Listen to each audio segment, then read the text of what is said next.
السلام عليكم ورحمة الله وبركاته. الحمد لله وحده والصلاة والسلام على من لا نبي بعده وعلى آله وأصحابه أجمعين أما بعد. فقد قال الله تعالى في القرآن العظيم: أعوذ بالله من الشيطان الرجيم. بسم الله الرحمن الرحيم. يا أيها الذين آمنوا اتقوا الله حق تقاته ولا تموتن إلا وأنتم مسلمون. அளவற்ற அருளாளனும் நிகரற்ற அன்புடையமாகிய எல்லாம் அல்ல அல்லாஹ்வின் திருப்பெயரால் ஆரம்பிக்கிறேன். கணிதத்துக்குரிய எல்லாம் அல்ல அல்லாஹ்வின் நல்லடியார்களே, எல்லாம் அல்ல அல்லாஹ்வின் பேரருளால் அவனுடைய மாபெரும் கருணையினால் புனிதம் நிறைந்த இந்த ரமலானுடைய மாதத்தில் அல்லாஹ்வுடைய திருப்பொருத்தத்தையும் மன்னிப்பையும் பெற வேண்டும் என்கின்ற உயர்வான நோக்கத்தோடு இறுதி தூதர் நபிகள் ஸல்லல்லாஹு அலைஹி வஸல்லம் அவர்கள் காட்டிய அந்த முறைப்படி இரவு நேர தொழுகைகளை நாம் பகிர்ந்து கொண்டிருக்கின்றோம். அல்லாஹ் சுப்ஹானஹு வ தஆலா இந்த புனித நீண்ட ரமலானுடைய மாதத்தின் மூலமாக இறை நம்பிக்கையாளர்கள் நன்மைகளை அதிகம் அதிகம் அடைந்து கொள்ள வேண்டும், பாவ செயலிலிருந்து விலகிக் கொள்ள வேண்டும், மறுமையில் சொர்க்கத்திற்குரிய இபாதத்துகளை அமல்களை மிக விரைவான முறைகளை செய்து கொள்ள வேண்டும் என்கின்ற ஒரு அழகிய வழிமுறையை இறைவன் நமக்கு வகுத்து கொடுத்திருக்கின்றார். எனவேதான் அல்லாஹ் சுப்ஹானஹு வ தஆலா இறை நம்பிக்கையாளர்களுக்கு நன்மைகளை பெற்றுக் கொள்வதற்காக, அல்லாஹ்வுடைய பொருத்தத்தை பெற்றுக் கொள்வதற்காக, அல்லாஹ்வுடைய மன்னிப்பை பெற்றுக் கொள்வதற்காக, வானவர்களுடைய பிரார்த்தனைக்கு உரிய மக்களாக ஆகுவதற்காகத்தான் அல்லாஹ் சுப்ஹானஹு வ தஆலா இறை நம்பிக்கையாளர்களுக்கு அல்லாஹ்வுடைய மஸ்ஜிதுகளை உருவாக்கி கொடுத்திருக்கிறார். அல்லாஹ்வுடைய மஸ்ஜித் அமர்வது, அல்லாஹ்வுடைய மஸ்ஜிதுக்கு வருவது, அல்லாஹ்வுடைய மஸ்ஜிதிலே அமர்வது, இவைகளெல்லாம் அல்லாஹ்விற்கு மிகவும் விருப்பமான காரியம். இறைவன் தான் இப்படி ஒரு இனப்பை, ஒரு பாசத்தை உருவாக்கி கொடுத்திருக்கிறார். எனவேதான் இன்று ஓதப்பட்ட இறைவசனத்திலே இன்ன ஸலாத கானத் அலல் முஃமினீன கிதாபம் மவ்கூதா, நிச்சயமாக தொழுகை மூமின்களுக்கு, இறை நம்பிக்கையாளர்களுக்கு நேரம் குறிப்பிடப்பட்டிருக்கிறது என்று அல்லாஹ் தஆலா குறிப்பிடுகிறார். எனவே ஈமான் கொண்ட அடியார்களுக்கு 5 வேளை தொழுகையை இறைவன் கடமையாக ஆக்கியிருக்கிறார். ஏனென்றால் இந்த இறை நம்பிக்கையாளர்கள் மஸ்ஜிதுகளோடு இணைக்கப்பட்டிருக்க வேண்டும், மஸ்ஜிதுக்குரிய தொடர்போடு இருக்க வேண்டும். அல்லாஹ்வுடைய இறை இல்லத்தோடு அவர்கள் வந்து தொடர்பு ஏற்படுத்தும் பொழுது அல்லாஹ் தஆலா அவர்களுக்கு மிகப்பெரிய நன்மையை கொடுக்கின்றான், தர்ஜாக்களை உயர்த்துகின்றான், பாவங்களை மன்னிக்கின்றான், அவர்களுக்கு மறுமையில் உயர்ந்த அந்தஸ்தை இறைவன் கொடுப்பதை வாக்களிக்கின்றான். எனவே ஏனென்றால் மஸ்ஜித் என்பது ரசூலுல்லாஹி ஸல்லல்லாஹு அலைஹி வஸல்லம் சொன்னார்கள், அஹப்பல் பிலாதி இலல்லாஹி மஸாஜிதுஹா, இந்த பூமியில் எவ்வளவோ பெரிய இடங்கள் இருக்கின்றன, எவ்வளவோ கட்டடங்கள் இருக்கின்றன, எவ்வளவோ கட்டடங்கள் அலங்காரமாக ஆக்கப்பட்டு பார்ப்பதற்கே வியப்பை ஏற்படுத்தக்கூடிய இடமாக உலகத்தில் மக்கள், கோடிக்கணக்கான மக்கள் பல இடங்களை பார்த்து கொண்டிருக்கிறார்கள். இப்படிப்பட்ட ஒரு நேரத்தில் அல்லாஹ் தஆலா அல்லாஹ்வுக்கு பிரியமான ஒரு இடம் எது என்று சொன்னால் அல்லாஹ்வுடைய மஸ்ஜிது தான் என்று நபிகள் நாயகம் ஸல்லல்லாஹு அலைஹி வஸல்லம். அல்லாஹ்வுக்கு பிரியமான இடம் எது, அல்லாஹ் விரும்பக்கூடிய இடம் எது, அல்லாஹ் நேசிக்கக்கூடிய இடம் எது? மஸ்ஜித். ஆனா அல்லாஹ் நேசிக்கக்கூடிய அந்த இடத்தை இறை நம்பிக்கையாளர்களுடைய நேசம் எந்த அளவுக்கு இருக்கிறது, எந்த அளவுக்கு தொடர்பு இருக்கிறது? அல்லாஹ் தஆலா ஒவ்வொரு ஈமான் கொண்டவர்களும் மஸ்ஜிதோடு தொடர்பு இருக்க வேண்டும், வந்து போய்கொண்டே இருக்க வேண்டும், 5 வேளை வர வேண்டும், மற்ற நேரங்களில் ஈடுபட்டுக் கொண்டிருக்க வேண்டும், ஒவ்வொரு அவுகாத்துக்கும் பள்ளியில இருக்க வேண்டும். ஏன்னா இது அல்லாஹ் விரும்புகின்றது, அல்லாஹ் நேசிக்கிற இடம். இறைவன் நேசிக்கிற இடத்துக்கு நாம போனோம்னா அல்லாஹ் நம்மளை எவ்வளவு உயர்த்துவான், எவ்வளவு விரும்புவான். அல்லாஹ்வுடைய விருப்பத்திற்குரிய அடியாராக நாம மாறணும்னா நம்முடைய பயணங்கள், நடைகள், நோக்கங்கள் மஸ்ஜிதுக்கு போய் வந்து கொண்டே இருக்க வேண்டும். இது அல்லாஹ் தான் ஏற்பாடு செய்து கொடுத்தான். மக்காவிலிருந்து மதீனாவுக்கு ஹிஜ்ரத் செய்து போன பிறகு ரசூலுல்லாஹி ஸல்லல்லாஹு அலைஹி வஸல்லம் முதலில் எதை அமைக்கிறார்கள்? மதீனாவுக்குள் நுழைவதற்கு முன்னால் தங்குகின்ற சில நாட்களுக்காகத்தான் மஸ்ஜித் குபாவை முதலாவது ஒரு மஸ்ஜிதை நிர்ணயிக்கிறார்கள். அல்லாஹ்வுடைய மஸ்ஜித் குபா இருக்கு, ரசூலுல்லாஹ் மதீனா போன உடனே ஏற்பாடு செய்தார்கள், மக்களை இணைத்தார்கள், சகோதரத்துவத்தை உருவாக்கினார்கள், இறை இல்லத்தோடு பாசத்தை உண்டாக்கினார்கள். அதற்கு அடுத்துதான் மஸ்ஜித் நபவி அல்லாஹ்வுடைய தூதர் நிர்ணயம் செய்தார்கள். சொன்னால் ஒரு மஸ்ஜிதிலே நாம் எவ்வளவு முஹப்பத்தாக அல்லாஹ்வுடைய நேசத்தை பெற்றுக் கொள்ளக்கூடிய ஒரு இடமாக அல்லாஹ் நமக்கு வழங்கி கொடுத்திருக்கிறார். அதனால்தான் ரசூலுல்லாஹி ஸல்லல்லாஹு அலைஹி வஸல்லம் மஸ்ஜிதில் அமர்றது சாதாரண விஷயம் இல்லைங்க. மஸ்ஜிதில் அமர்ந்து அல்லாஹ்வுடைய வேத வசனத்தை ஓதி அதை பற்றி பேசினா எவ்வளவு முபாரக்கான பரக்கத்து பொருந்திய நம்மால் அல்லாஹ் ஆக்கிறான். அல்லாஹ்வுடைய தூதர் ஸல்லல்லாஹு அலைஹி வஸல்லம் சொல்றாங்க, மா அஜ்தமஅ கௌமின் ஃபீ பைத்தின் மின் புயூத்தில்லாஹ் யத்லூன கிதாபல்லாஹ் வ யததாரஸூன பைனஹும் இல்லா நஸலத் அலைஹிமுஸ் ஸகீனா வ கஷியத்துஹுர் ரஹ்மா வ ஹஃபத்தஹுல் மலாயிகா வ ஸக்கரஹுல்லாஹ் ஃபீ மன் இன்தஹு. அல்லாஹ்வுடைய தூதர் ஸல்லல்லாஹு அலைஹி வஸல்லம் சொல்றாங்க, அல்லாஹ்வுடைய மஸ்ஜிதில் ஒரு கூட்டம் அமர்ந்து யத்லூன கிதாபல்லாஹ் அல்லாஹ்வுடைய வேதத்தை பற்றி ஓதுகிறார்கள், குர்ஆனை ஓதுகிறார்கள், குர்ஆனுடைய வசனங்களை எடுத்து சொல்கிறார்கள்.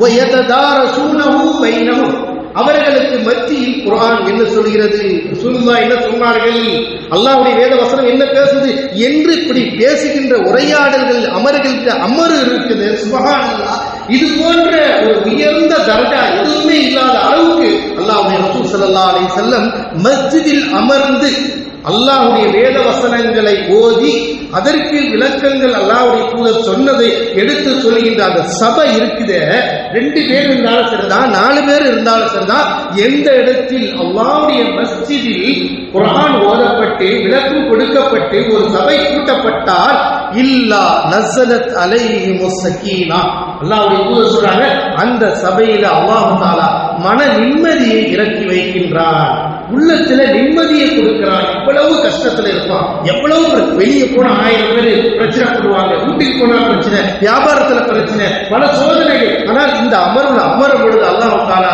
அந்த உள்ளத்துல ஒரு மிகப்பெரிய ஒரு அமைதி, ஒரு சந்தோஷம், ஒரு கஷ்டத்துல இருக்கிற ஒரு நெருக்கடி அல்லாஹ் தூரமாக ஆக்குகிறான் என்று நபிகள் நாயகம் ஸல்லல்லாஹு அலைஹி வஸல்லம் சொல்றார். எந்த மஸ்ஜித், எந்த மஜ்லிஸ்ல அல்லாஹ்வுடைய வேதம் எதையோ தடை சொல்லக்கூடிய மஜ்லிஸ் கிடையாது, அல்லாஹ்வுடைய வேத வசனம் சொல்லப்படணும். அல்லாஹ்வுடைய தூதர் எப்படி சொல்றாங்க, யத்லூன கிதாபல்லாஹ் குர்ஆனின் வசனங்கள் ஓதி காட்டப்பட வேண்டும், இறை வசனங்கள் போதிக்கப்பட வேண்டும்.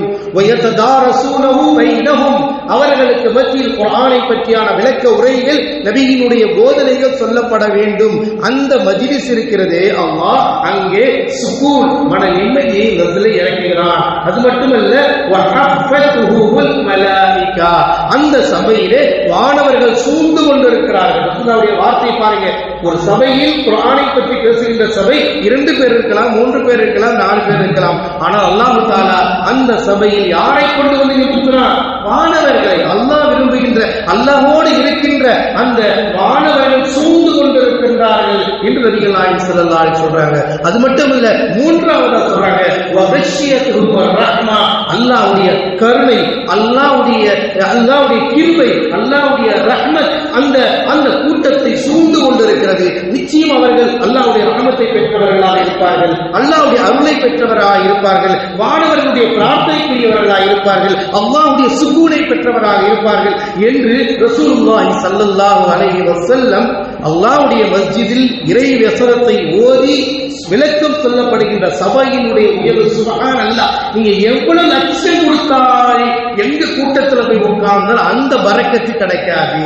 எந்த பரக்கத்தையும் எந்த ரஹ்மத்தும் எந்த மாணவர்களும் கூடுகின்ற ஒரு விஷயத்தை அல்லாஹ்வுடைய தூதர் சொல்லிக் கொடுக்கிறாங்களோ, இதை விட்டு வேறொரு சபைக்கு போய் கோடி ரூபாய் செலவு செய்து கொண்டு போய் உட்கார்ந்தாலும் அந்த தர்ஜாவை அடைய முடியாது. அல்லாஹ் தஆலா அப்படிப்பட்ட ஒரு இன்பத்தை இந்த மஜ்லிஸிலே வைத்திருக்கிறார். அடுத்து அல்லாஹ்வுடைய தூதர் 5ஆவதாக சொன்னார்கள், வ ஸக்கரஹுமுல்லாஹு ஃபீ மன் இன்தஹு அல்லாஹ் ரப்பல் ஆலமீன் இந்த மஜ்லிஸில் உட்கார்ந்து இருக்கக்கூடிய இந்த மஜ்லிஸ்ல திருமறை குர்ஆன் ஓதப்பட்டு அல்லாஹ்வுடைய குர்ஆனுடைய வசனங்கள் சொல்லப்பட்டு அதை பற்றி நபிகள் நாயகம் ஸல்லல்லாஹு அலைஹி கூறிய விளக்கங்கள் சொல்லப்பட்டு அந்த மஸ்ஜிதில் பள்ளி வாசலில் அமர்ந்து சொல்லப்பட்டால் அங்க இருக்கிற 4 பேரோ 5 பேரோ 10 பேர் யாருக்கு அல்லாஹ் ஹிதாயத்தை கொடுத்தாலும் அவர்களை பற்றி அல்லாஹ் அவங்கிட்ட இருக்கிற வானவர்கள்ட்ட பேசுறானா, இங்க பாரு என் அடியா எவ்வளவோ வேலைகள் இருக்கு, எவ்வளவோ பிரச்சனைகள் இருக்கு, ஆனா இங்க உட்கார்ந்து என் வேதத்தை கேட்கிறான், என் கலாமை கேட்கிறான், என் பேச்சை கேட்கிறான், என் தர்சை கேட்கிறான், என்னை பற்றி பஜை இங்க உட்கார்ந்து இருக்கிறான் என்று அல்லாஹ் வானவரிடத்திலே பேசுகிறான், வானவரிடத்திலே பெருமைப்படுத்துறான். யாரை பற்றி? எங்கே எந்த மஸ்ஜிதில் அல்லாஹ்வுடைய வேத வசனங்கள் சொல்லப்படும். அது நல்லா புரிஞ்சுக்கணும். நிறைய மஸ்ஜிதுகள் இருக்கலாம், நிறைய மஜ்லிஸ்கள் கூடலாம். எந்த இடத்தில் அல்லாஹ்வுடைய வேத வசனங்கள் ஓதப்படுகிறதோ, குர்ஆனுடைய வசனங்கள் சொல்லப்படுகிறதோ, குர்ஆனுடைய வசனத்திற்கு விளக்கம் நபியினுடைய போதனைகள் இருந்து கொள்ளப்படுகிறதோ, இந்த சபைகளுக்கு 5 வகையான மகத்துவம், எங்கே விலை கொடுத்தாலும் வாங்க முடியாத ஒரு உயர்வை அல்லாஹ்வுடைய தூதர் ஸல்லல்லாஹு அலைஹி வஸல்லம் நமக்கு வழங்கி இருக்கிறார் என்று சொன்னார். அன்பிற்குரிய அல்லாஹ்வின் நல்லடியார்களே, அது போன்ற சபைகளை நாம் நேசிக்க வேண்டும், ஆர்வம் கொள்ள வேண்டும், உட்கார வேண்டும். அல்லாஹ் ரப்பல் ஆலமீன் புனித மிகுந்த ரமலானுடைய மாதத்தை அளித்திருப்பதனுடைய நோக்கம் என்ன? நாம் இப்படிப்பட்ட நன்மைகளை அடைந்து கொள்ள வேண்டும் என்பதற்காகத்தான். இதேதான் அல்லாஹ்வுடைய தூதர் ஸல்லல்லாஹு அலைஹி வஸல்லம் சொன்னார்கள், ஒரு அடியான் இறையிலத்திற்கு வருகிறார், தொழுகையுடைய நேரத்திற்கு முன்பாக வந்து அமர்கிறார் என்றால் வானவர் அவர்கிட்ட வந்துடுறார். வானவர் வந்து தொழுகிற வரைக்கும் அவர் காத்துட்டு இருக்கிறாரு. அல்லாஹ் அந்த வானவர் அவருக்கு துஆ செய்கிறார்.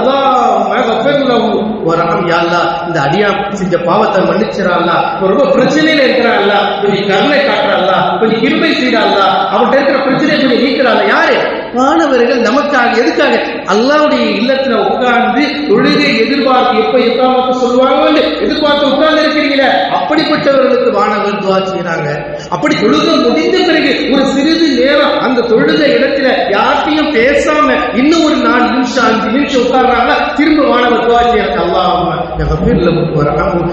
மன்னிச்சிடறா, சொல்லி தப்ப மன்னிச்சிடறா, தெரியாம செஞ்சுட்டாரு, இவருக்கு எவ்வளவு பிரச்சனையில இருக்கிறாயா, நீ கருணை காட்டுறா, கிருபை செய்யா என்று மாணவர்கள் நமக்காக மஸ்ஜிதுக்குள் வந்தா எவ்வளவு பெரிய இன்பமான ஒரு சுகத்தை கிடைக்கக்கூடிய நசீப் அல்லாஹ் கொடுத்திருக்கிறான்னு சொன்னால், அப்படிப்பட்ட மஸ்ஜிதுக்கு வருவதை விட்டு தூரமாக இருக்கக்கூடிய சகோதரர்கள் படிப்பினை பெற வேண்டும். நாம் எல்லாம் அந்த மஹப்பத்தை அதிகப்படுத்திக் கொள்ள வேண்டும், அந்த நேசத்தை அதிகப்படுத்திக் கொள்ள வேண்டும். ஏனென்றால் மஸ்ஜிதுக்குள் வரும் பொழுது இவ்வளவு மாணவர்களுடைய பிரார்த்தனை, அல்லாஹ்வுடைய ரஹ்மத், அல்லாஹ்வுடைய மன்னிப்பு, மன நிம்மதி, இப்படி உலகத்தில் மனிதன் எதையெல்லாம் தேடி வசதி வாய்ப்புகள் இருந்து நிம்மதி இல்லை, பிரச்சனை என்று ஆடிக்கொண்டிருக்கிற மக்களுக்கு அல்லாஹ்வுடைய தூதர் ஸல்லல்லாஹு அலைஹி வஸல்லம் மிக உயர்வான அந்தஸ்தை கூறினார்கள். உங்களுக்கு மன நிம்மதி வேண்டுமா, அல்லாஹ்வுடைய ரஹ்மத் வேண்டுமா, அல்லாஹ்வுடைய கிருபை வேண்டுமா, வானவர்களுடைய பிரார்த்தனை வேண்டுமா, நீங்க இருக்கிற சபையில வானவர்கள் சூழ்ந்து இருக்க வேண்டுமா, அல்லாஹ்வுடைய கருணை உங்களை சூழ வேண்டுமா, இது எல்லாத்துக்கும் ஒரே தீர்வு. இறை இல்லத்தில் அமர்ந்து சிறிது நேரம் அல்லாஹ்வை பற்றி பேசக்கூடிய அந்த சபையில்